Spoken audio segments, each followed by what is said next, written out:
All right, hello everyone. I'm Thomas, and welcome to my channel. I do educational videos, and today we're moving into the third video on the deductive outline of the deductive development of the reciprocal system by Dewey B. Larson. This is a talk he gave in 1986, and it explains his thought process and his development of the reciprocal system slowly but surely. We made it up to the 13th deduction, I guess, and we're going to start here at number 14. Let me first say, if you'd like to get a copy of either my book on the Tree of Life or a book on jazz musicians in Chicago, you can donate to me, and minimum $10, and I'll send you a copy of that book if you put it into your the Venmo or Cash App on the listed in the description, and you put that in the memo, and just continue to stay tuned here for videos. Now I've got all those Tree of Life videos up, and I'm now starting to put in these reciprocal system videos. If you're a little bit confused about what's going on here, go back to the beginning of the reciprocal system videos, and hopefully that will fill you in a little bit at a time.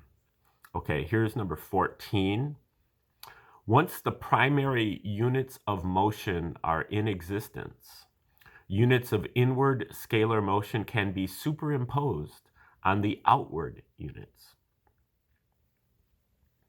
The net magnitude of the two motions is zero, and the combination therefore has no physical properties in a spatial reference system, but it constitutes a base upon which other combinations can be formed.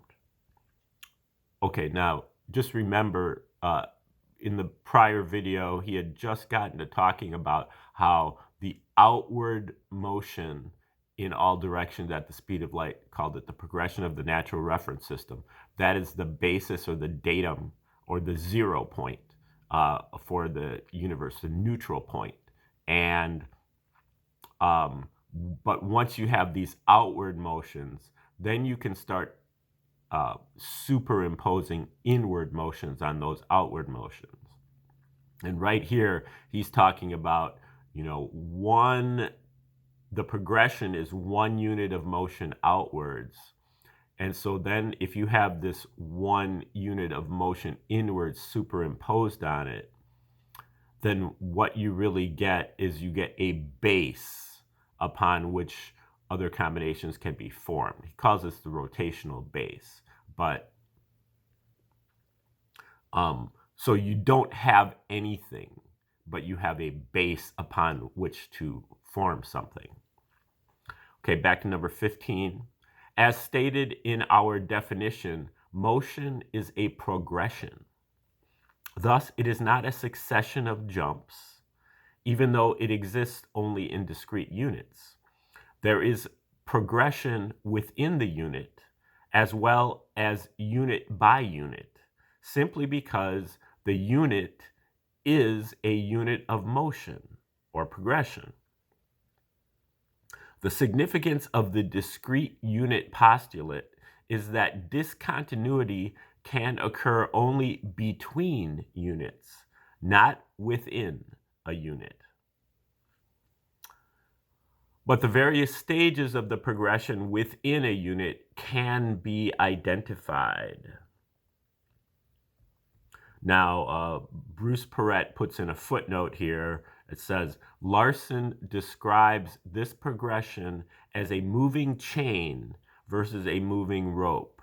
A chain can only be bent where the links join between units. If the links are really tiny, the chain looks like a rope, but still behaves like a chain. Okay, now number 16. The continuity of the progression within the units enables the existence of another type of scalar motion of physical locations. This is a motion in which there is a continuous and uniform change from outward to inward and vice versa. That is a simple harmonic motion. At this stage of the development, only continuous processes are possible, but a continuous change from outward to inward and the inverse is just as permanent as a continuous outward or inward motion. Okay, now this is a big point that Dr. Bruce Perret has with this, and he puts in a footnote. It has been argued that a simple harmonic motion, being an accelerated motion, cannot be primary nor continuous without the application of force. Professor KVK Nehru, Perret's partner, more or less, addresses this issue, along with the alternate concept of birotation in the paper, The Law of the Conservation of Direction. Okay, so this is a sticking point in the reciprocal system where Larson is talking about how this simple harmonic motion can be permanent because it is continuous, continuous change from outward to inward, and that it is a motion, and motion itself is a progression, so that within a progressive motion, you have continuous processes. But Perret is saying that this is not continuous and it is not a primary motion because it's a simple harmonic motion and it's an accelerated motion. So it's not either primary nor continuous. And this is really getting at the photon. They're looking at the photon as the simple harmonic motion that's superimposed here. And Larson is saying that this photon can be continuous because it itself is a motion, and motion is continuous. And Perret is saying, no, this is not how you can make a photon. And Nehru, the person that he cites there, comes up with a different mechanism for the photon, which is what he calls a birotation. A simple harmonic motion comes out of two rotating systems that are rotating in opposite directions. When you put them together, you get a one-dimensional wave. And so this is really kind of like the major sticking point in the reciprocal system right here. So for now, we're going to continue with Larson's look at it. At a later point, we will incorporate Nehru's and Perret's ideas about how you get the photon. So we're going to start here with, resume here with number 17.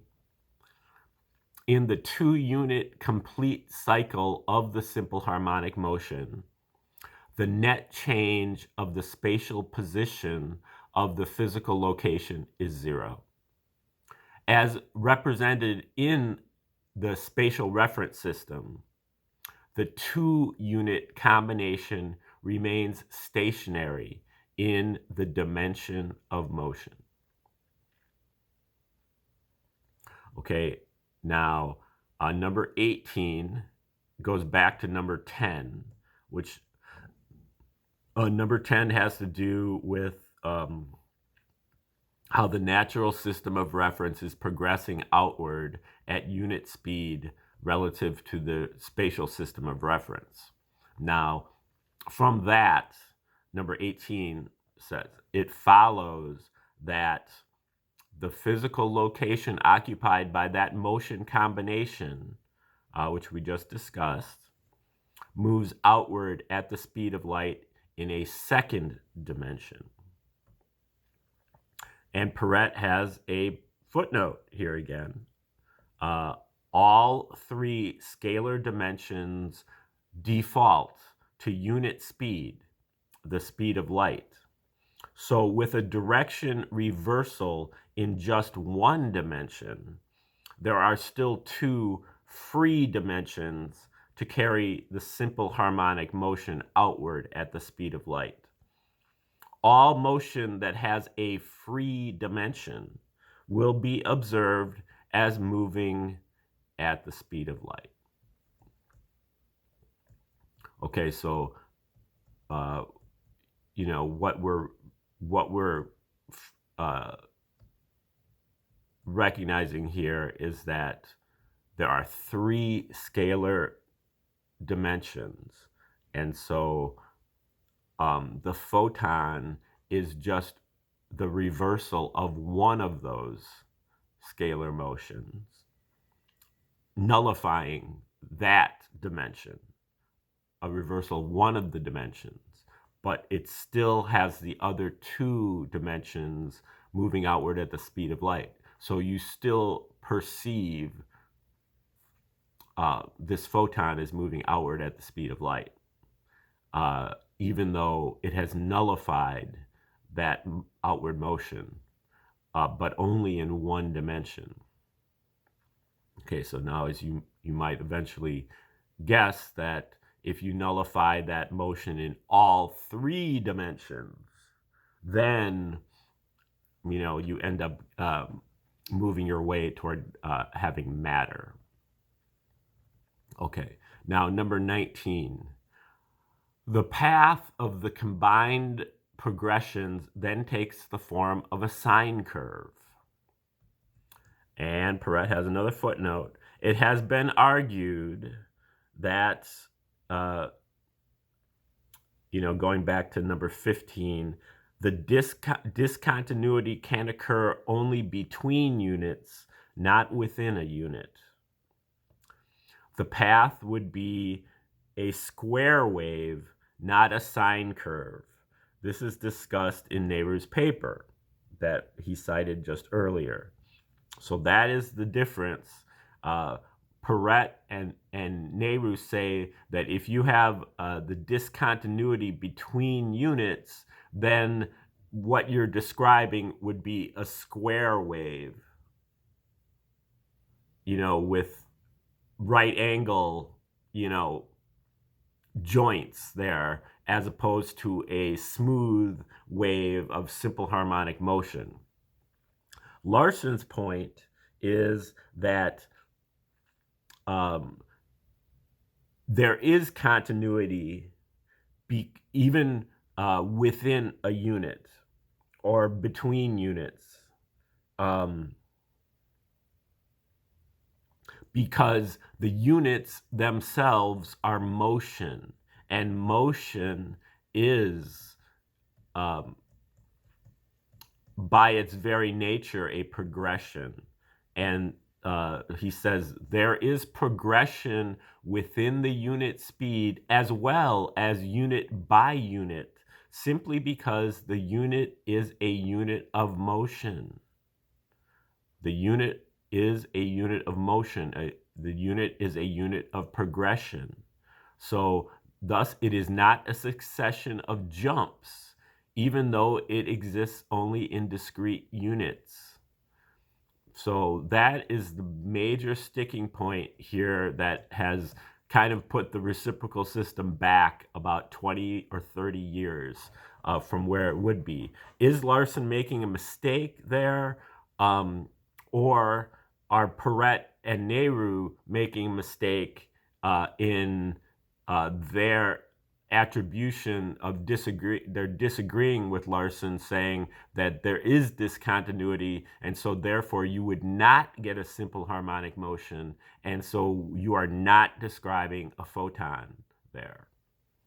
And so that disagreement, now Larson died in 1990, so he didn't really Perret didn't really start this criticism, and Nehru didn't even start this criticism until the 80s. And so there wasn't this kind of enough time, I guess, for them to hash this out.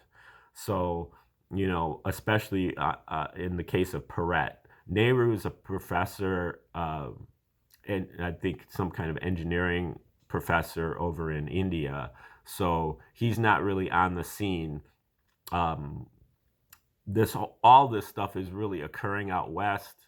Um, the ISIS headquarters, the Institute for Society of Unified Science, is out in Salt Lake City, and Larson is located out in Portland. Perret was located in Wyoming some of the time, in Salt Lake City some of the time. So Perret is way more on the scene of the organization than Nehru is.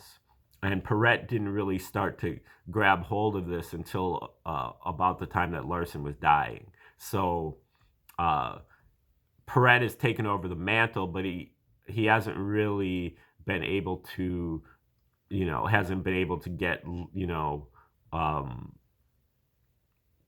some of the kind of the orthodoxy of the Larsonians interested or involved, because Larson is dead, and there's a lot of people, not a lot, because there's not a lot of people with any of this.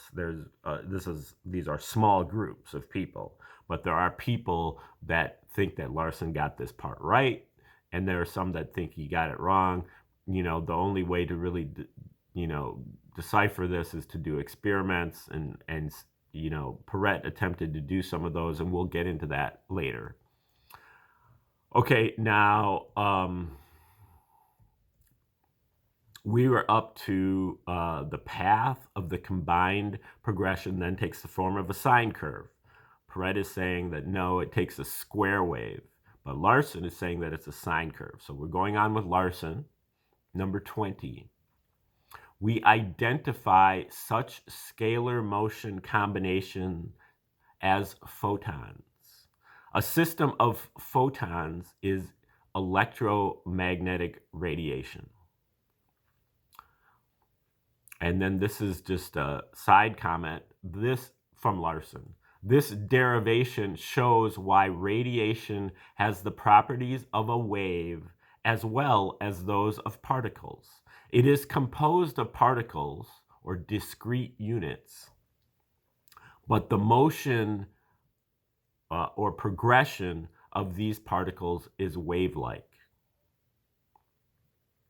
Okay, number 21. The outward movement of physical locations due to the motion of the natural reference system relative to the stationary spatial system carries with it not only the photons, but also any other physical entities that occupy such locations. Okay, then another side point that Larson makes. In addition to the photons, there are certain other massless particles that have no known motion-producing mechanism and must therefore remain stationary in the natural system of reference unless acted upon by some outside agency. There are also objects, very distant galaxies, that do have a motion-producing mechanism, gravitation, but are so far away that the gravitational motion toward our location has been reduced to negligible levels. All of these objects behave exactly as required by the theory. That's his theory. That is, they move outward relative to the spatial reference system at the speed of light. Okay, now I'm going to stop there because that's kind of a grouping, and he's moving into like a somewhat of a different direction here, where he's talking about the photons themselves. So we'll get into that next time. Now, all this stuff can be very cumbersome, and it's very confusing, especially for a beginner who doesn't really know where they're standing with this. This video might work a lot better in the future when you already have a decent idea of the reciprocal system and how it works, and then you can kind of look into the debates that are being had. And that is why it's difficult to present the reciprocal system, because it's hard to present it in the first place, but then in the second place, you have this competing system that is revising some of the various points that Larson is hanging his hat on. But I think it's important to kind of see how they're thinking about this and how they're approaching it. If this is not what you're looking for, just ignore these videos, and in a week or two, we will be done with this particular article, and we will be going into the metaphysical aspects of the theory, which are at least more familiar with for most people, and you can start to learn the theory that way. But I think it is also important, at least for some people, including me, to kind of understand the origins and to be able to kind of see the progression of the thinking. Larson is difficult to follow because he doesn't necessarily repeat himself that often. So he kind of, if he says it once, he assumes that you got it. And sometimes when he says it, it's buried in the middle of a long, abstruse paragraph. So he makes it hard on you, but we're going to work through it, and we will see you next time. Have a great day.